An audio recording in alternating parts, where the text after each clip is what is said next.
How to log into Microsoft Teams. Hello everyone. If any day any of you are a Microsoft Teams user and you would like to log into your Microsoft Teams but you do not know how to do that, just follow the following steps.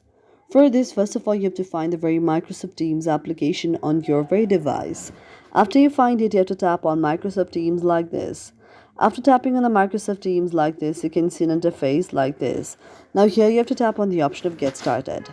After tapping on the option of Get Started, now it will take you to the next interface. You have to wait for a while until it takes you to the next interface like this.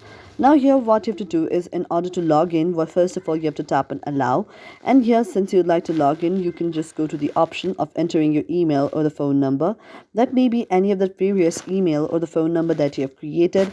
You just have to tap in there and then go to the option of Next. Otherwise, you can also tap on Join with the meeting ID. This is only when you would like to log in with your anonymity. After you tap on your email or the phone number, you'll be logged in after you tap on your password as well.